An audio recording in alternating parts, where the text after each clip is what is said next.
রমজান মাস special আমি একটা আজকে নতুন পাকোড়া রেসিপি শেয়ার করছি। ইফতারে একটু পাকোড়া আর মুখরোচক খাবার না হলে ইফতারটা কিন্তু জমে না।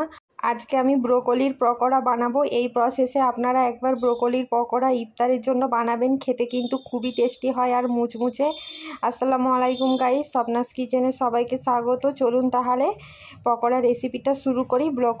ব্রোকলির পকোড়া রেসিপিটা শুরু করি। ফার্স্টে আমি একটি বয়েল নিয়েছি। দেখুন, একটি বয়েলের মধ্যে আমি এখানে বেসন নিয়ে নিলাম পরিমাণ মতন।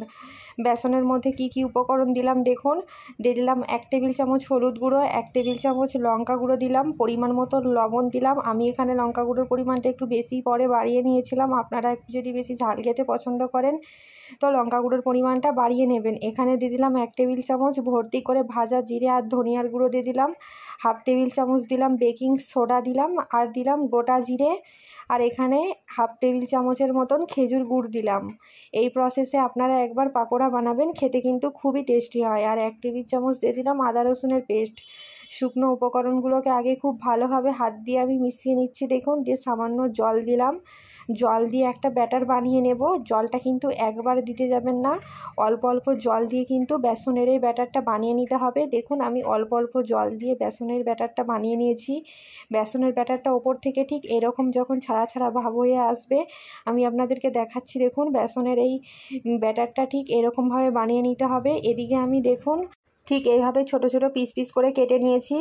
এই ব্রোকলিটা কিন্তু আমি সেদ্ধ করে নিয়েছি সামান্য লবণ আর হলুদ দিয়ে। 2 থেকে 4 মিনিটের মতন কিন্তু আপনারা সেদ্ধ করে জলটা ঝরিয়ে নেবেন। এরপর মশলার মধ্যে কি কি দিলাম দেখুন। 1 টেবিল চামচ লঙ্কা গুঁড়ো, 1 টেবিল চামচ হলুদ গুঁড়ো, ভাজা জিরে গুঁড়ো দিলাম 1 টেবিল চামচ, আর পরিমাণ মতো লবণ দিলাম। আর এখানে দিলাম 1 টেবিল চামচ আদা রসুনের পেস্ট। সব কিছু উপকরণকে একসাথে খুব ভালোভাবে আমি হাত দিয়ে মিশিয়ে নিচ্ছি। দেখুন, সব কিছু উপকরণকে একসাথে খুব ভালোভাবে মিশিয়ে নিতে হবে মশলার মধ্যে, যাতে ব্রোকলিটা খুব ভালোভাবে ঢোকে।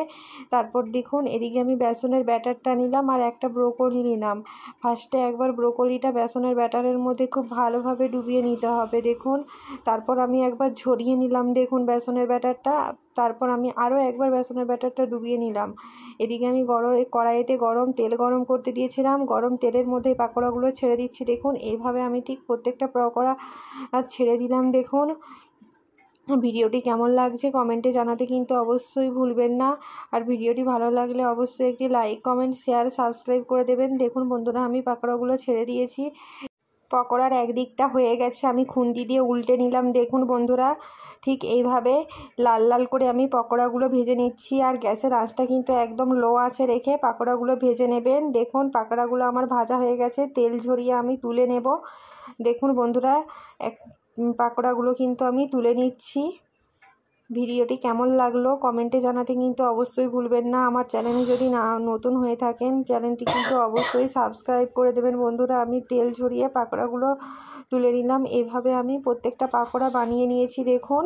খেতে কিন্তু খুবই টেস্টি, ইফতার স্পেশাল নতুন পাকোড়া রেসিপি আপনারা বাসায় একবার হলেও ট্রাই করবেন। আমার চ্যানেলে যদি নতুন হয়ে থাকেন, চ্যানেলটি অবশ্যই সাবস্ক্রাইব করে দেবেন বন্ধুরা। আল্লাহ হাফেজ। পবিত্র রমজান মাসে সবাইকে শুভেচ্ছা জানাই।